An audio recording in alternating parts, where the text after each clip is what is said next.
Ikikutangazia moja kwa moja mtazamaji kutoka Majengo jijini Dodoma. Karibu katika ulimwengu wa habari tulionayo usiku huu. Wagonjwa 30,000 wa saratani walipotiwa kufariki kila mwaka. Na kimataifa, watu 21 wauawa ukanda wa Gaza katika mashambulizi ya Israeli. Tutangazia pia kwa upande wa michezo, serikali yafunguka utekelezaji wa ujenzi wa vituo vya michezo. Hujambo mtazamaji popote pale ulipo, na karibu katika ulimwengu wa habari kutoka hapa Sky TV inayopatikana kwenye kingamuzi cha Azam Media Other channel namba 22 pamoja na Zanzibar Cable TV channel namba 14, na kukaribisha katika saa moja ya habari. Mimi ni Mindi Josefu. Wakati Tanzania ikaungana na mataifa mengine duniani kuadhimisha siku ya saratani, takwimu zinaonyesha bado kuna ongezeko kubwa la wagonjwa na vifo, ambapo watu 30,000 wamepoteza maisha kutokana na ugonjwa huo hapa nchini. Tupate taarifa zaidi. Februari 4 kila mwaka ni siku ya saratani duniani, ambayo huadhimishwa kujikumbusha hatua na jitihada zinazochukuliwa katika kukabiliana na ugonjwa huo. Leo Tanzania imeungana na mataifa mengine duniani kuadhimisha siku hiyo, huku takwimu zikionyesha hali bado si nzuri kutokana na maelfu ya Watanzania kupoteza maisha kutokana na ugonjwa huo. Hali ya takwimu za saratani katika nchi yetu sio nzuri, na sio katika nchi yetu peke yake, duniani kwa ujumla. Kutokana na takwimu za mwaka 2022, tumeambiwa kwamba kuna wagonjwa takribani milioni 20 waligundulika na saratani, na kati ya hao milioni 9.7 walipoteza maisha. Kwa hiyo ni kama nusu kwa nusu, kati ya wale wagundulika nusu walifariki. Sasa kwetu sisi unaambiwa kwamba kuna wagonjwa wapya 45,000, kati ya hao 30,000 wamepoteza maisha. Ina maana kwamba ni 2 kwa kati ya watu watatu, 2 wamepoteza. Kwa hiyo vifo kwa upande wetu ni vikubwa, ni vingi zaidi kulinganisha na hali halisi duniani. Saratani ya shingo ya kizazi hapa kwetu Ocean Road na Tanzania kwa ujumla ndio inaongoza kwa kuathiri wakina mama wengi, lakini pia inaongoza pia kwa vifo, watu kupoteza maisha. Dr. Msemo anaeleza mikakati iliyopo ya kudhibiti saratani nchini. Tuna mpango wa kudhibiti saratani, National Cancer Control Program, ambazo nchi nyingine hazina. Lakini pia serikali yetu imeonyesha commitment kubwa sana, dhamira, na imewekeza kiasi kikubwa katika taasisi ya saratani ya Ocean Road. Imeboresha miundombinu ya ugunduzi na miundombinu ya tiba. Na yote yametokea kwa sehemu kubwa yametokea katika awamu hii ya 6 ya Mheshimiwa Dr. Samia Suluhu Hassan. Na hawa ni mashujaa wa saratani. Jina naitwa Mectidis Kevin. Mimi ni shujaa wa saratani ya titi. Kwa kweli taarifa ya saratani nilipokea kwa mshtuko mkubwa. Nakumbuka hata siku daktari anipa majibu, nilikosea mlango wa kutokea, nitaka kutoka dirishani. Ndio daktari alinishika na akanipa ushauri. Namshukuru Mwenyezi Mungu kwa hali yangu, niko vizuri, naendelea vizuri. Ukiona dalili yote kwenye mwili wako au kitu ambacho ukifahamu kwenye mwili, nenda hospitali ufanye uchunguzi zaidi. Ni waondoe hofu. Saratani, kinga kubwa ya saratani niseme ni kufanya uchunguzi mara kwa mara, kwa sababu ugonjwa tunatembea nao bila kuutambua. Endapo ukifanya uchunguzi mara kwa mara, ile hali unaweza ukagundulika ikiwa bado ipo stage ya chini, ukafanya matibabu, ukapona, ukawa kama nilivyokuwa mimi mpaka leo nasimama najiita shujaa. Maadhimisho ya siku ya saratani duniani yanalenga kuunganisha juhudi za kimataifa za kuongeza uelewa na kuboresha elimu kuhusu saratani. Kutoka Dar es Salaam, Nora Damian, Sky TV. Mtazamaji, tuangazie taarifa nyingine ambayo inahusisha mwenyekiti wa Tume ya Utumishi wa Umma, Jaji mstaafu Hamisa Kalombola ameliagiza baraza la wafanyakazi la tume hiyo kufanyia kazi majadiliano ya kina kuhusu bajeti ya mwaka wa fedha 2026 na 27 huku akisisitiza kuwa ni fursa muhimu ya kubainisha vipaumbele, matumizi ya rasilimali na mikakati ya kuboresha utendaji wa tume. Kutoka Arusha tupate taarifa kamili. Haji Karombola ametoa msisitizo huo jijini Arusha wakati wa kikao cha baraza la wafanyakazi pamoja na tume ya utumishi wa umma, ambapo amebainisha kuwa majadiliano hayo yatasaidia kupunguza migogoro na malalamiko katika taasisi za umma na kuimarisha uwazi na uwajibikaji katika matumizi ya fedha za umma. Miongoni mwa mambo yanayotazamiwa kujadiliwa hapo ni pamoja na maoteo ya bajeti ya tume hiyo kwa mwaka wa fedha 2026-2027, makadirio ya bajeti ya mishahara ya tume kwa mwaka huo, pamoja na uwekezaji wa hati fungani kwa watumishi hao. Usimamizi wa pamoja wa masuala ya fedha katika taasisi za umma ni jambo la muhimu, na ukifanyika ipasavyo kwa kuzingatia sheria, kanuni na taratibu, itatusaidia kupunguza malalamiko na migogoro katika taasisi. Kwa sababu pia hapo tunadhibiti mianya ya ubadhirifu na kujenga tabia ya uwazi na uwajibikaji wa pamoja kwenye taasisi. Ni wazi kwamba bajeti hii ndiyo itakayoongoza utekelezaji wa mipango, miradi na majukumu yetu ya kila siku kwa mwaka ujao wa fedha, na kupitia bajeti hii hapa ndipo tutakapoweza kuainisha vipaumbele vyetu, kwamba vipaumbele vyetu ni nini. Kwa hiyo tutaviainisha hapa, matumizi ya rasilimali pamoja na mikakati ya kuboresha utendaji wetu wa kazi kwa kutoa huduma bora kwa wadau. Akieleza malengo ya kikao hicho, katibu wa tume ya utumishi wa umma John Mbiso amebainisha kuwa mikutano hiyo ni jukwaa muhimu la kufungua milango katika uboreshaji wa utendaji kazi kwa watumishi. Mikutano kama hii, ndugu mgeni rasmi, ndiyo jukwaa halisi la kufungua milango na mawazo ya kufanya tathmini ya pamoja na kuhakikisha kuwa kila hatua ya kupanga matumizi ya fedha za umma inazingatia maslahi mapana ya taasisi na wadau tunaowahudumia. Tume yetu imeendelea kukua, kuboresha utendaji na kupambana na changamoto mbalimbali za kiutendaji.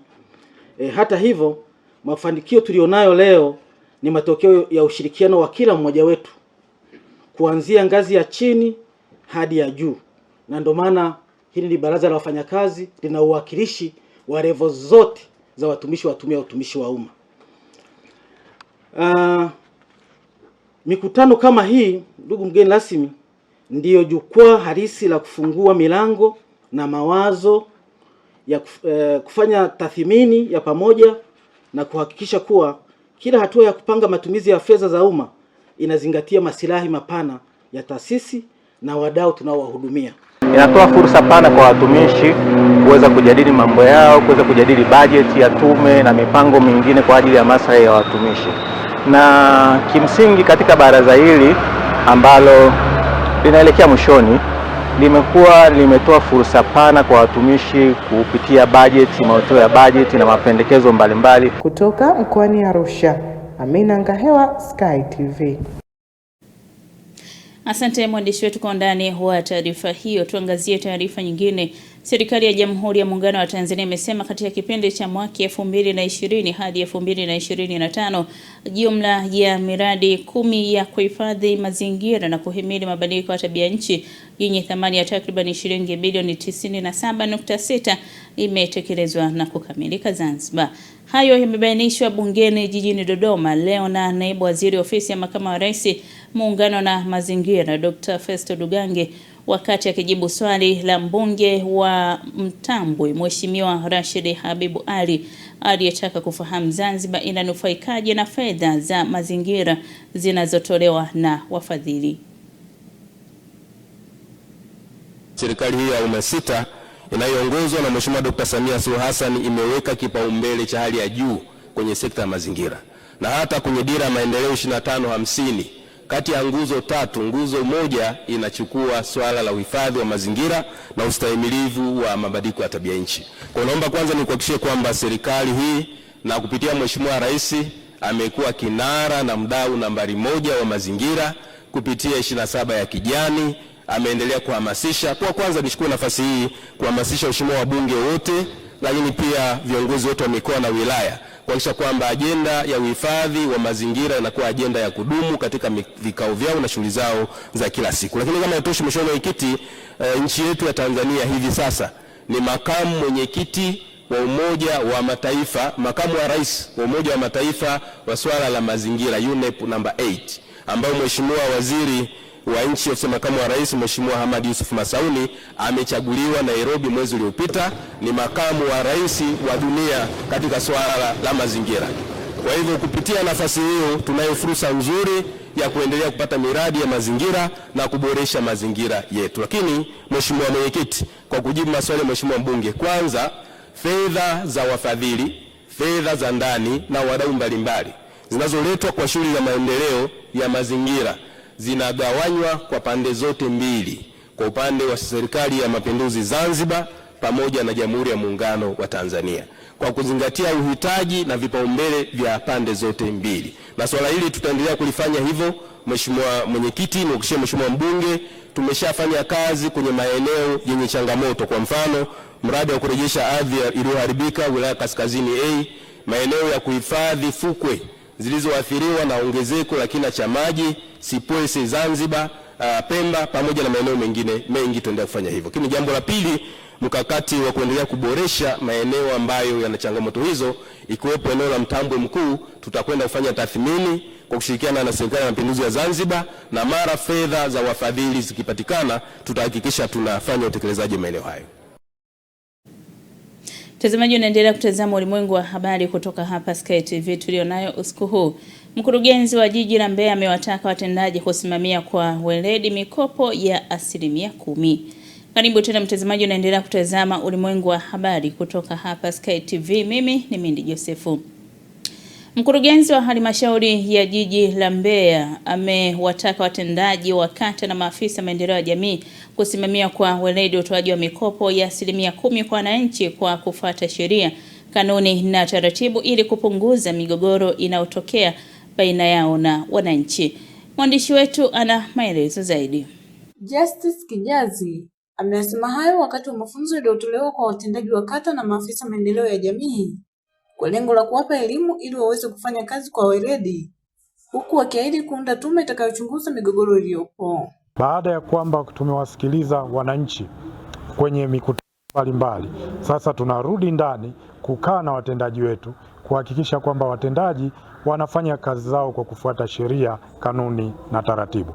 Lengo kubwa hili la kufanya hivi ni kuhakikisha kwamba kila mtu anapata elimu ambayo anastahili kuipata. Watendaji wakati mwingine wanasema yako mambo ambayo yanafanyika hawana elimu nao. Sasa tunawaweka katika semina hizi kuhakikisha kwamba tunawapa ujuzi na maarifa zaidi ili waende wakatende kazi kwa kufuata sheria, taratibu na kanuni. Sasa tukishamaliza kuwapa elimu, sisi kama jiji tunajipangaje kuondoa baadhi ya malalamiko ya wananchi. Tutaunda tume ambayo tume ile itachunguza, itaangalia kiini cha migogoro hii na wananchi kuona kwamba wanahudumiwa vyema katika maeneo yao. Kwa upande wake, afisa mchunguzi mwandamizi wa TAKUKURU mkoa wa Mbeya Paul Mkinga akatoa madhara yanayotokana na rushwa. Ukifanya kosa lolote la jinai, mtu anatoka kazini, alafu mengine utakuja kutafuta nayo huko mbele. Kama utashtakiwa kwa makosa unayofanya, basi mahakama yenyewe itaamua kama ni kufunga kifungo cha ndani cha jela kama miaka kadhaa, au kukutoza faini au adhabu zote zinazoambatana. Nao baadhi ya washiriki wa mafunzo wameeleza namna walivyonufaika na mafunzo hayo. Tumenufaika na mafunzo tuliyoyapokea kutoka kwa mtu wa TAKUKURU aliyekuja kutuwezesha ili kutuepusha na rushwa ambazo pengine tulikuwa tunafanya pasipo kujua au tulikuwa tunafanya kwa kujua, lakini sasa hivi tumepokea mafunzo ambayo yanakwenda kutusaidia sasa kwenda kutenda kazi kwa kufuata kanuni na taratibu, hasa katika kipindi hiki ambacho tunakiendea awamu ya 3 ya mikopo ya 10% ambayo inatolewa kwa akina mama, vijana na watu wenye ulemavu. Maelekezo haya tuliyopata na mkurugenzi yanaenda kutusaidia kama maafisa maendeleo ya jamii tunaotekeleza masuala yote ya mikopo ngazi za kata. Tutaenda kusimamia kwa weledi, tutafuata kanuni na taratibu za sheria zinavyosema katika kutoka kuunda mikopo mpaka tunavyofika mahali tunawakopesha wananchi. Nikiripoti kutoka mkoani Mbeya, Upendo Kibetile, Sky TV. Mtazamaji, tuelekee mkoani Songwe. Halmashauri ya wilaya ya Momba mkoani Songwe imeanza utekelezaji wa agizo la mkuu wa mkoa wa Songwe Mheshimiwa Jabiri Makame linalohimiza utoaji wa elimu kwa wananchi kuhusu matumizi sahihi ya nishati safi ya kupikia kwa lengo la kuhifadhi na kutunza mazingira. Tupate taarifa kamili. Akizungumza katika ofisi za halmashauri ya wilaya ya Momba, mkuu wa wilaya hiyo Mheshimiwa Elias Mwandobo amesema kuwa elimu hiyo inatarajiwa kuongeza uelewa kwa wananchi, kuchangia katika mabadiliko chanya ya matumizi ya nishati rafiki kwa mazingira. Kama mnavyojua, Mheshimiwa Rais ni champion wa mazingira na hasa kwenye matumizi ya nishati safi. Kwa hiyo sisi ujio wenu tunauchukulia kwa uzito mkubwa, na tunategemea elimu hii mnayoitoa itabadilisha mazingira ya uelewa wa wananchi wetu. Kwa hiyo hii ni kampeni nzuri ambayo nadhani itatusaidia. Kwa msikilize kwa makini, lakini mweke programu za kuhamasisha. Na sasa tunataka tufungue duka, si ndio? Ndio. Duka la hii mikaa ili iweze kuwafikia wananchi. Na wasiwasi wetu ni kwamba taarifa zisipokuwa sahihi ni vigumu sana watu kuelewa, na kuna matatizo makubwa sana ya vijiji vyetu watu kupotosha. Rumors zinatapakaa zaidi kuliko taarifa sahihi. Kwa hiyo tuwe wasikivu, na nikushukuru mkurugenzi kwa kuwakaribisha wenzetu wajitegemee, na natumaini program nzuri, waende na Kamsamba, waende na wapi, wafikie maeneo mengine ya pembezoni. Nashukuru sana, karibuni sana. Aidha, mkurugenzi mtendaji wa halmashauri ya wilaya ya Momba amewahimiza watumishi wa halmashauri hiyo kuwa mabalozi wazuri wa elimu ya matumizi ya nishati safi ili kuhakikisha ujumbe huo unawafikia wananchi kwa ufanisi. Kuhama kutoka kwenye matumizi ya kuni na mkaa unaotokana na misitu yetu kuanza kutumia nishati safi. Na mnakumbuka tumeshaanza kusambaza huko gesi, mitungi ya gesi. Baadhi ya wananchi wamenufaika kupata mitungi ya gesi na kuna mawakala. Lakini sasa kwa sababu maeneo mengi bado wanatumia mkaa na uharibifu wa misitu kwenye maeneo yetu umekuwa mkubwa, kupitia Mheshimiwa mkuu wa mkoa tumepata mawakala wa usambazaji wa mkaa unaotokana na chanzo cha makaa ya mawe. Kwa hiyo tunao wageni leo wamekuja wametutembelea kwenye wilaya yetu, halmashauri ya wilaya Momba, kwa ajili ya kutoa elimu kwa sio wananchi peke yake, ni pamoja na sisi watumishi. Kweli si kweli? Kweli. Lakini pia sisi ndio mawakala wa kupeleka elimu kwa jamii huko.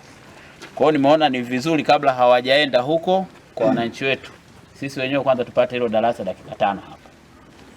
Namna ya matumizi, ubora wake na upatikanaji wake. Sawa?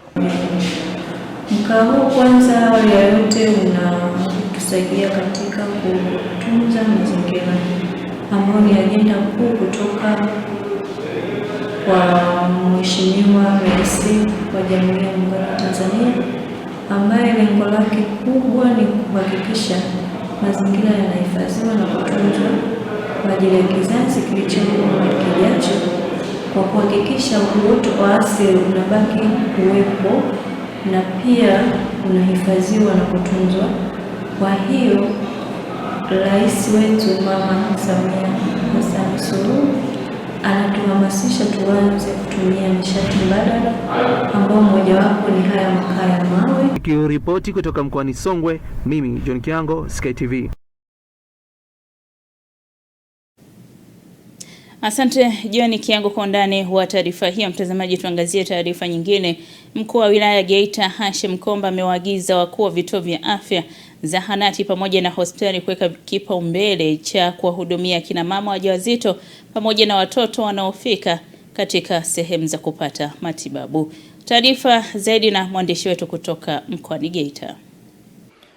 Mkuu huyo wa wilaya ametoa maagizo hayo wakati akipokea taarifa za utekelezaji wa afua za lishe ndani ya halmashauri ya manispaa ya Geita kupitia kamati za lishe. Komba amewaagiza pia kuendelea kutoa elimu ya lishe bora kwa kina mama wajawazito na namna wanavyotakiwa kulea watoto wao. Wakuu wetu wa vituo vya afya, zahanati zetu na hospitali kuweka kipaumbele muhimu cha kuwahudumia akina mama wajawazito wanaofika kwenye maeneo yetu pamoja na watoto kwa kuhakikisha wanapata vitu vifuatavyo. Moja, huduma zote muhimu kwa akina mama wajawazito ikiwemo vidonge vya fefu vipatikane kwa wakati na akina mama wapatiwe ili waendelee kupata huduma hii muhimu kama miongoni mwa afua muhimu katika utekelezaji wa mkataba wa lishe. Lakini jambo la pili, elimu. Moja, elimu ya lishe yenyewe ni ya muhimu kwa kina mama wajawazito, namna wanavyotakiwa kula, lakini pia namna wanavyotakiwa kulea watoto wao wale ambao tayari Mwenyezi Mungu amekwisha waruzuku watoto. Elimu ya lishe ni ya muhimu sana, na kwenye elimu ya lishe hii iwe ni sambamba na namna gani ambavyo wanaweza wakapata unga wenye virutubishi. Na kwa bahati nzuri kupitia kikao chetu cha leo tumebaini ya kwamba tulikuwa tumeshafanya kwa zaidi ya 85% watu walikuwa wanapata unga wenye virutubishi, lakini kama halmashauri ya manispaa ya Geita tumekubaliana kwa pamoja kwamba tunataka tufikie 100% ya upatikanaji wa unga wenye virutubishi. Mkurugenzi wa manispaa ya Geita Yefred Muyenzi amesema ataendelea kusimamia kikamilifu suala la lishe katika halmashauri hiyo. Tunapokea kwa moyo wa shukrani pongezi ambazo unatupatia, lakini haya yote ni matokeo ya usimamizi wako, maelekezo yako, na nakumbuka kule tulikotoka mambo hayakuwa hivi, na wenzetu wengine ambao pengine huwa hawako karibu sana na masuala ya kimanagement, ukiona imetoka taarifa ya awali alafu ina nyekundu, kwa kawaida huwa inaanzia juu alafu inateremka. Kwa hiyo mtu ambaye anapata joto sana ni yule ambaye amesababisha iwe hivyo, na kwa vyovyote vile umeona hapa unayepokea kingi maana yake una wajibu mwingi pia. Aliyepokea hela nyingi hapa nilikuwa ni mimi, lakini tafsiri yake nilijua tule ni mtego, kwamba tutaka kuvua samaki lazima mwekee chambo, na nakubali jukumu hilo kwa sababu ndio dhamana ambayo ipo, na mimi nitaendelea kuwajibika kwa nafasi yangu kuhakikisha kwamba nawasimamia wenzangu ili halmashauri yetu iendelee bado kubakia kwa ya mfano. Afisa lishe manispaa ya Geita Pendo Makalangwa amesema halmashauri inaendelea kuielimisha jamii kuhusu masuala ya lishe. Tumekuwa na mafanikio pia kwenye viongozi wetu katika ngazi ya vijiji. Kumekuwa na mwitikio wa pamoja na wananchi katika maadhimisho ya siku ya afya na lishe, na pia halmashauri yetu imefanikiwa kununua na kupokea mbegu za viazi lishe pamoja na mbegu za mboga mboga kwenye shule 41, na ambapo kulikuwa na shule 14 za sekondari na 27 za msingi. Tutaziona. Michael Francis Bundala, Sky TV. Mtazamaji, tuangazie taarifa nyingine. Serikali imewataka waajiri kutambua kwa kitendo cha kukata fedha za waajiriwa kwa ajili ya kuwasilisha michango kwenye mfuko wa taifa wa hifadhi ya jamii NSSF na kushindwa kuziwasilisha ni kosa la kuhujumu uchumi kwa mujibu wa sheria.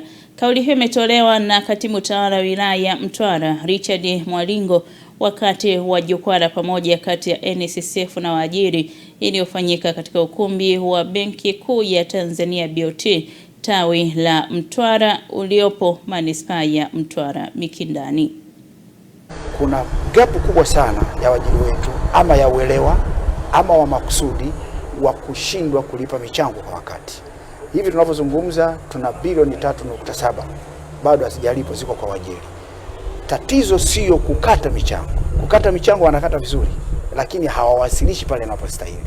Na mwanachama anaamini kwa sababu amekatwa pesa yake imekwenda NSSF. Ndio maana tumechukua hatua hizi kwa awali, kwanza za kuwaelewesha ili waone sababu na umuhimu wa kulipa michango kama sehemu ya wajibu wao. Inapotokea mwajiri anapokuwa hajapeleka ile michango na alichukua kwa mfanyakazi, tafsiri yake ni kwamba ile fedha ameitumia kwenye matumizi mengine. Hivyo basi kitendo cha kufanya hivyo maana unakuwa umefanya matumizi mabaya ya ofisi, kitu ambacho kinaweza kupelekea mwajiriwa akashtakiwa kosa la uhujumu uchumi. Hizi biashara zina season. Kuna muda biashara inafanyika vizuri, kuna muda biashara inakuwa chini. Kwa muda inapokuwa biashara iko chini, hata mwajiri kuna baadhi ya mambo kwenye operation zake anashindwa kufanya vizuri. Mara nyingi waajiri wetu hawapo consistent. Unakuta mwezi huu wapo, mwezi huu haupo, au unamwajiri mtu leo, kesho hayupo. Mtazamaji, tamati ya habari za kitaifa, tunapata mapumziko mafupi na tukirejea tutakuletea mkusanyiko wa habari za kimataifa.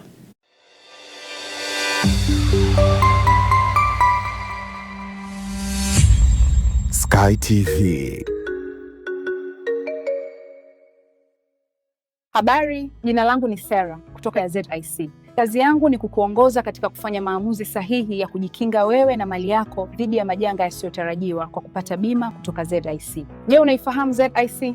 ZIC ni shirika la bima lililoanzishwa mwaka 1969 kutoa huduma za bima kwa wananchi, taasisi za umma na binafsi kwa lengo la kulinda uchumi wa watu binafsi na nchi yetu kwa ujumla. Lengo letu ni kuwa kampuni ya bima inayoaminika na wateja na kutambulika kote Afrika Mashariki. Dhamira yetu ni kulinda na kuwawezesha wateja wetu kwa kuwapa huduma bora na za kuaminika. Baada ya utangulizi wangu, je, ungependa kujua kuhusu huduma zetu? ZIC tunatoa huduma za bima za mali na ajali, na kati ya hizi ni bima ya magari, bima ya wizi, bima ya moto, bima ya mizigo. Je, unazijua branchi zetu? Kuhakikisha tunawafikia wateja wetu nchi nzima, tunatoa huduma zetu kupitia ofisi zetu kuu zilizopo mtaa wa Mpirani pamoja na matawi yetu yafuatayo: Amani, Marubi, Chake Chake, Dar es Salaam, Dodoma, Mwanza, Kahama, Arusha, Tanga, Mbeya na Mtwara. Unajua ni njia gani tunazotumia kuwapa wateja wetu huduma? Tunatoa huduma kupitia ofisi zetu, kupitia mawakala na madalali wa bima waliosajiliwa na Mamlaka ya Bima Tanzania, kupitia mawakala wa Bank Assurance na pia kupitia mitandao ya simu kupitia Voda Bima na Mix by Yas. Karibu ufurahie huduma zetu kwa masaa 24. Tunakujali.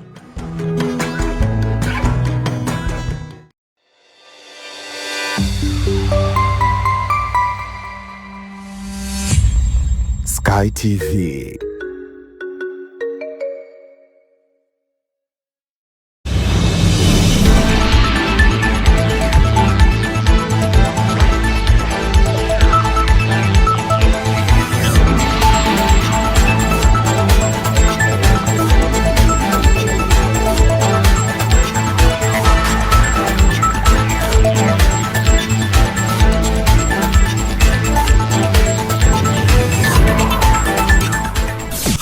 Habari za kimataifa. Karibu katika habari za kimataifa. Shirika la ulinzi wa raia la Gaza limesema mashambulizi ya anga ya Israel yameua watu 9 katika eneo la Wapalestina ikiwemo watoto 3. Shirika hilo la ulinzi wa raia la Gaza limesema mashambulizi ya anga ya Israel yameua watu 9 katika eneo la Wapalestina ikiwemo watoto 3, huku jeshi la Israel likisema kwamba lilishambulia baada ya mashambulizi ya risasi yaliyowalenga wanajeshi wake na kumjeruhi afisa mmoja. Mashambulizi hayo yametokea siku chache baada ya Israel kukifungua tena kivuko cha Rafah kati ya Gaza na Misri, ambacho ni kivuko pekee kinachowasaidia watu wa Gaza wasiopita Israel. Licha ya makubaliano yaliyoratibiwa na Marekani kuingia awamu ya pili mwezi uliopita, machafuko yameendelea katika ukanda wa Gaza, huku Israel na Hamas zikitupiana lawama kwa kukiuka makubaliano yao. Wakati huo mjumbe maalum wa Marekani katika eneo la Mashariki ya Kati ya Steve Witkoff alifanya mazungumzo hapo jana na waziri mkuu wa Israel Benjamin Netanyahu.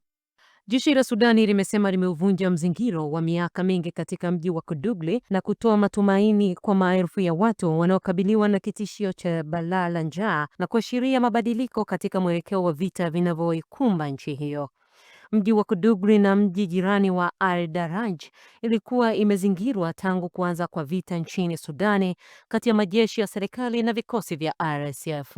Umoja wa Mataifa umesema mzingiro huo uliowekwa na wapiganaji wa RSF ulisababisha mji wa Kodugli kukaribia kutumbukia kwenye baa la njaa. Jan England ni mkuu wa baraza la wakimbizi la Norway, amesema kuwa ameshtushwa na kile alichokiona, akieleza kuwa ni mateso makubwa yasiyothibitiwa na jumuiya ya kimataifa kutojihusisha kikamilifu katika kujishughulikia hali hii, ambako ndio eneo kubwa na baya zaidi la mgogoro na pia ndio janga kubwa zaidi la njaa.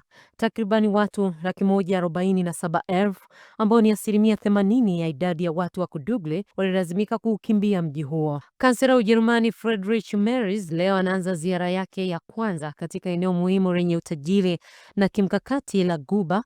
Kituo cha kwanza kitakuwa Saudi Arabia na kisha kufuatiwa na Qatar na Umoja wa Falme za Kiarabu. Merz analenga kuimarisha ushirikiano na mataifa yanayosafirisha mafuta na gesi, huku ushirikiano huo ukitarajiwa kujikita haswa katika sekta ya nishati.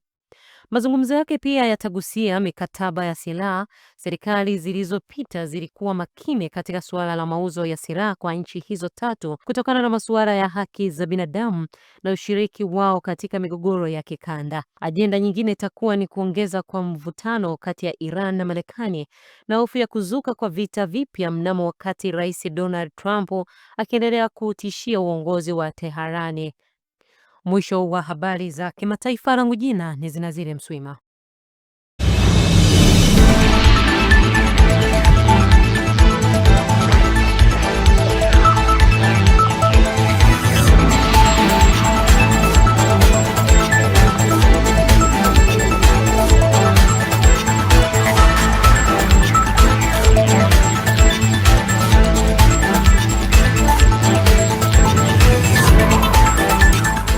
Habari za kimataifa.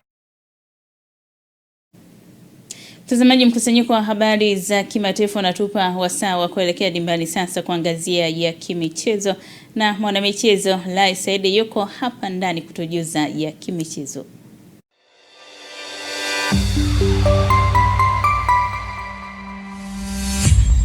Sky TV.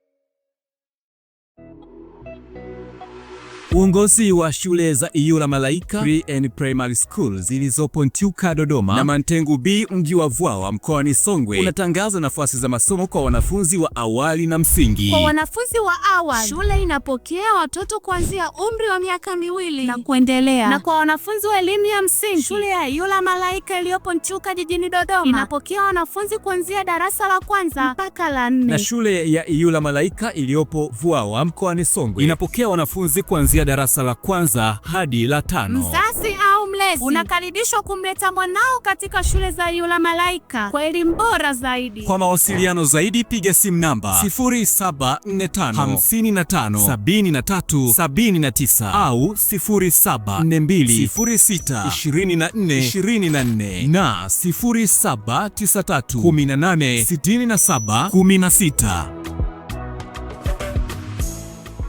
Sky TV inakukaribisha mfanyabiashara, mjasiriamali, taasisi na mashirika mbalimbali kutangaza biashara yako kwa gharama nafuu. Sky TV itafurahi kuwa sehemu ya kufanikisha ndoto yako ya kukua kibiashara. Karibu utangaze nasi ili kuwafikia wateja wengi kutoka maeneo mbalimbali ndani na nje ya nchi. Kwa maelezo zaidi, wasiliana na mkuu wa kitengo cha masoko kupitia simu namba 0673336199 au 0794963336. Wakati wa kukua kibiashara, taasisi au shirika lako ni sasa. Changamkia fursa hii. Sky TV, above the limit.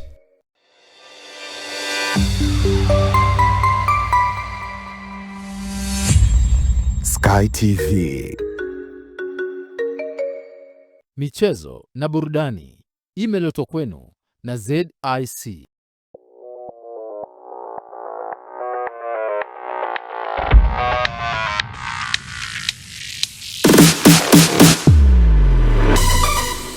Habari za michezo na burudani. Hujambo na karibu mtazamaji wa Ulimwengu wa Habari. Sasa ni wasaa mzuri wa kuelekea viwanjani kwenda kufahamu taarifa za kimichezo. Jina langu Lai Saidi. Serikali imesema kuwa inaendelea na utekelezaji wa mpango wa ujenzi wa vituo vya michezo ambavyo ni Soccer Academies kwa kufata kanda, ambapo kwa sasa nguvu inaelekezwa kanda ya Ziwa kabla ya kuwafikia maeneo mengine nchini ikiwemo jimbo la Bumbuli. Hayo yamebainishwa bungeni jijini Dodoma leo Februari 4, ambapo naibu waziri wa habari, utamaduni, sanaa na michezo Mheshimiwa Hamisi Mwinjuma wakati akijibu swali la mbunge wa Bumbuli Mheshimiwa Engineer Ramadhani Hamza Singano. Katika swali lake Mheshimiwa Singano alitaka kufahamu ni lini serikali itaanza kituo cha michezo ambapo katika jimbo la Bumbuli, kwa kuwa tayari kuna eneo kubwa ambalo limetengwa kwa ajili ya viwanja vya michezo. Mheshimiwa Mwenyekiti, sasa naomba nijielekeze kwenye swali la Mheshimiwa Engineer Ramadhani Hamza Singano, mbunge wa Bumbuli. Mheshimiwa Mwenyekiti, serikali inatambua umuhimu wa kusogeza huduma za miundombinu ya michezo kwa wananchi katika ngazi za mikoa, wilaya, halmashauri na majimbo mnayowakilisha waheshimiwa wabunge, na ni moja ya vipaumbele katika dira ya maendeleo ya taifa 2050, ilani ya Chama cha Mapinduzi ya uchaguzi mkuu wa mwaka 2025 na sera ya maendeleo ya michezo ya mwaka 1995. Kwa sasa tunaendelea na ujenzi wa akademia ya michezo yenye hadhi ya kimataifa mali ya wilayani Kwimba, mkoa wa Mwanza, chini ya mkandarasi CRJE East Africa Limited, ambapo mpango wa serikali ni kujenga vituo hivi kikanda na tumeanza na kanda ya Ziwa. Wakati serikali inaendelea na juhudi hizo, nitoe rai kwa uongozi wa halmashauri ya Bumbuli kushirikiana na wadau wa michezo kuunga mkono juhudi za serikali ya awamu ya 6 chini ya uongozi wa Mheshimiwa Dr. Samia Suluhu Hassan, Rais wa Jamhuri ya Muungano wa Tanzania, kwa kufadhili ujenzi wa kituo hicho muhimu kwa vijana wana michezo wa Bumbuli. Kwanza, serikali imekuwa ikihakikisha kwamba inasimamia mafunzo mbalimbali, lakini na ufadhili pale ambapo inawezekana kadri ya upatikanaji wa fedha. Kwa sasa serikali inaviendesha vituo viwili ambavyo vipo chini ya shirikisho la mpira wa miguu Tanzania, kimoja kikiwa Tanga kule Mianjani na kingine Kigamboni. Na moja ya mambo ambayo tunaweza kuyafanya, kwa sababu nafahamu kuhusiana na mashindano mbalimbali yanayoendeshwa na waheshimiwa wabunge, ni kumhakikishia mheshimiwa mbunge kukiwa na mashindano pale Bumbuli anialike ili niweze kuwaita wataalamu na scouts kutoka shirikisho la mpira wa miguu Tanzania ili waweze kwenda kuangalia vipaji Bumbuli, na vitakavyopatikana vitapelekwa katika vituo hivi, lakini pia kutafutiwa nafasi mbalimbali za kuweza kutumikia nchi hii. Klabu ya Simba imewasili salama nchini Angola, ambapo Simba itashuka siku ambayo itakuwa ni Februari 7 mwaka huu kucheza mchezo wake wa hatua ya makundi, ikiwa ni mchezo wa 5 dhidi ya Petro Atletico de Luanda, mchezo ambao utachezwa saa 1 usiku. Licha ya nafasi yao ngumu kwenye kundi hilo, Simba inataka kutoa pointi zote 3 huku ikipania kuweka hai matumaini ya kufuzu hatua ya robo finali. Simba kwa sasa ipo mkiani katika msimamo wa kundi D ikiwa na pointi 1 pekee, Petro Atletico wao wakiwa na pointi 5, Esperance de Tunis wakiwa na pointi 6, huku vinara wa kundi hilo ni Stade Malien wao wakijivunia alama 8. Na kwingineko ni kuhusiana na mashindano ya Pool Africa All Africa Pool Association yameingia siku ya pili, ambapo katika mchezo wa mapema timu ya taifa ya wanawake ya Tanzania imepoteza mbele ya wenyeji Afrika Kusini kwa kufungwa frame 15-4. Ikumbukwe jana Tanzania ilicheza michezo miwili, ambapo katika mchezo wa kwanza ilipata ushindi dhidi ya timu ya taifa ya wanawake ya Botswana kwa kufungwa kwa frame 13-12, na baadaye ikapoteza mbele ya Zimbabwe kwa frame 16-9. Mfumo unaotumika kwa wanawake na wanaume ni mfumo wa ligi, hivyo watakaomaliza nafasi 4 za juu wanasonga moja kwa moja katika hatua inayofuata, wakati best loser wao watacheza playoff. Mashindano yanaendelea kwa ushindani mkubwa, huku Tanzania ikiendelea kupambana kujiweka katika nafasi nzuri ya kusonga mbele katika michuano hiyo. Na tuelekee kimataifa, ambapo shirikisho la soka la Morocco FRMF limethibitisha kuwa lipo tayari kukata rufaa dhidi ya uamuzi wa shirikisho la soka Afrika CAF kwa kutozwa faini kubwa na kuwapa adhabu kufuatia matukio yaliyojitokeza katika fainali la kombe la mataifa ya Afrika AFCON wa mwaka 2025. CAF iliitoza Morocco na Senegal faini baada ya vurugu na matukio ya utovu wa nidhamu yaliyojitokeza wakati wa mechi ya fainali iliyopigwa Januari 18 mwaka huu, ambapo Senegal ilifanikiwa kutoa ubingwa baada ya kuibuka na ushindi wa bao 1-0, na imethibitisha kuwa haitakata rufaa dhidi ya adhabu hiyo. CAF iliitoza faini Morocco ya dola za Kimarekani 415 ambazo ni sawa na bilioni 1.6, huku mchezaji wa timu ya taifa ya nchi hiyo Ismail Saibari naye akitozwa faini ya kiwango hicho hicho. Tukio lililozua mjadala mkubwa ni pale wavulana wa kuokota mipira, yani ball boys, walipojaribu kunyakua taulo kutoka kwa mlinda mlango wa Senegal Edouard Mendy, jambo ambalo lilisababisha mchezaji huyo kutozwa faini ya dola 200,000 ambazo ni sawa na shilingi milioni 513. Hata hivyo, upande wa Morocco unaamini kuwa adhabu zilizotolewa ni kali kupita kiasi na hazijazingatia ukubwa wa tukio ambayo yaliweza kutokea uwanjani. Hatua ya Morocco kukata rufaa inaashiria dhamira yao ya kutetea maslahi ya timu na wachezaji wao, huku wakisubiri kwa hamu uamuzi wa mwisho wa CAF kuhusiana na rufaa hiyo. Na taarifa nyingine ni kuhusiana na baada ya kutambulishwa rasmi kama mchezaji halali wa klabu ya Al Hilal ya Saudi Arabia, mshambuliaji wa kimataifa wa Ufaransa Karim Benzema amekaribishwa kwa furaha na wachezaji wenzake wa klabu hiyo, ambapo Benzema amejiunga na Al Hilal akitokea Al Ittihad akisaini mkataba wa hadi mwezi Juni mwaka huu, hatua inayomweka kwenye safu ya ushambuliaji ya klabu hiyo. Usajili wa Benzema unatarajiwa kuongeza nguvu kubwa kwenye safu ya ushambuliaji, ikiwakilisha faida kubwa kwa klabu katika juhudi zake za kushinda mechi na kutetea ubingwa wa ligi kuu ya Saudi Arabia kwa msimu huu.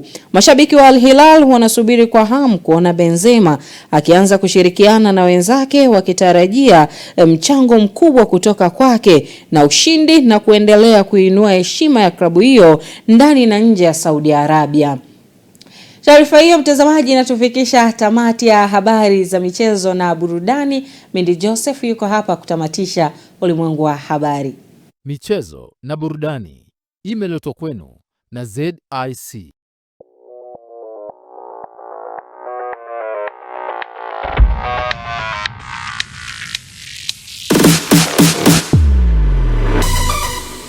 Habari za michezo na burudani.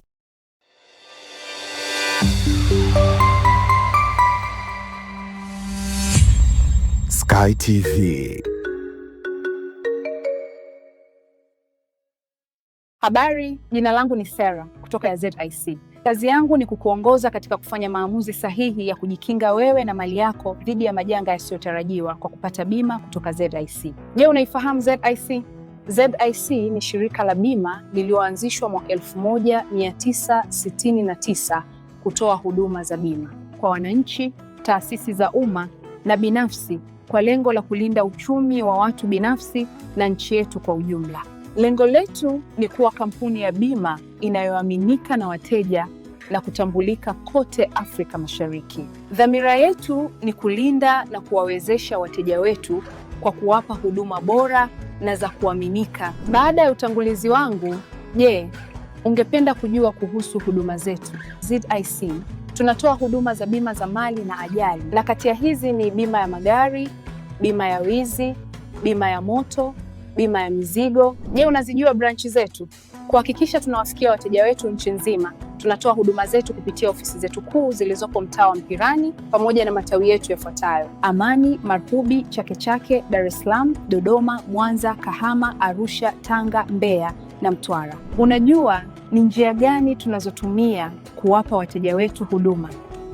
Tunatoa huduma kupitia ofisi zetu, kupitia mawakala na madalali wa bima waliosajiliwa na Mamlaka ya Bima Tanzania, kupitia mawakala wa Bank Assurance na pia kupitia mitandao ya simu kupitia Voda Bima na Mix by Yas. Karibu ufurahie huduma zetu kwa masaa 24. Tunakujali.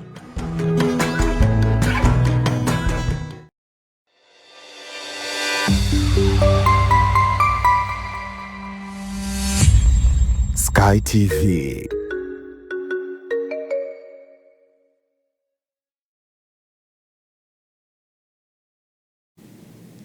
Mtazamaji, tuangazie kwa upande wa utabiri wa hali ya hewa kwa saa 24 zijazo kuanzia saa 3 kamili usiku. Karibu ungane nami katika utabiri wa hali ya hewa ambao ni saa 24 zijazo kuanzia saa 3 usiku huu. Kwa usiku huu ni matarajio yetu katika maeneo magharibi mwa nchi, kusini mwa mkoa wa Morogoro pamoja na kusini mwa nchi panatarajiwa kuwa na hali ya mawingu kiasi, mvua katika maeneo machache. Huku maeneo mengine hapa nchini yaliyosalia yakitarajiwa kuwa makavu. Kwa siku ya kesho upepo unatarajiwa kuvuma kwa kasi ya kilomita 20 kwa saa kwa ziwa Victoria, ziwa Tanganyika, ziwa Rukwa, ziwa Nyasa na kwa ukanda wa pwani yote.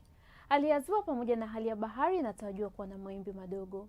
Mpendwa mtazamaji, kwa siku ya kesho ni matarajio yetu katika ukanda wa ziwa Victoria, maeneo ya magharibi mwa nchi, kusini mwa mkoa wa Morogoro, mkoa wa Lindi na Mtwara panatarajiwa kuwa na hali ya mawingu kiasi, mvua na ngurumo za radi katika maeneo machache pamoja na vipindi vya jua. Maeneo ya nyanda za juu kusini magharibi na kusini mwa nchi panatarajiwa kuwa na hali ya mawingu, mvua na ngurumo za radi katika maeneo machache pamoja na vipindi vifupi vya jua. Huku maeneo mengine hapa nchini yaliyosalia yakitarajiwa kuwa na hali ya mawingu kiasi pamoja na vipindi virefu vya jua. Na ufuatao ni utabiri wa hali ya hewa kwa siku 4 zijazo. Jiji la Dar es Salaam tunatarajia mvua nyepesi na vipindi vya jua kwa siku ya tarehe 7 ya mwezi wa pili. Dodoma tunatarajia mvua na ngurumo na mvua kwa siku ya tarehe 8. Jiji la Mwanza tunatarajia mvua na ngurumo. Kilimanjaro tunatarajia mvua na ngurumo na mvua kwa siku ya tarehe 8 na tarehe 9 ya mwezi wa pili. Mbeya tunatarajia mvua na ngurumo. Morogoro tunatarajia mvua na ngurumo. Arusha tunatarajia mvua na ngurumo na mvua kwa siku ya tarehe 8 na tarehe 9 ya mwezi wa pili. Nikusiendelee kufuatilia taarifa mbalimbali za hali ya hewa kutoka Mamlaka ya Hali ya Hewa Tanzania. Ulikuwa na mimi Mariam Fares, asante na nikutakia wakati mwema. Mtazamaji, kabla ya kuhitimisha ulimwengu wa habari, tupate muhtasari wa yale tuliyokuwa nayo usiku huu. Wagonjwa 30,000 wa saratani walipotiwa kufariki kila mwaka, na kimataifa watu 21 wauawa ukanda wa Gaza katika mashambulizi ya Israeli. Na katika michezo, serikali yafunguka utekelezaji wa ujenzi wa vituo vya michezo. Mtazamaji, nafika tamati katika ulimwengu wa habari. Kwa niaba ya timu nzima ya Sky TV, mimi ni Mindi Joseph, nikutakie wakati mwema.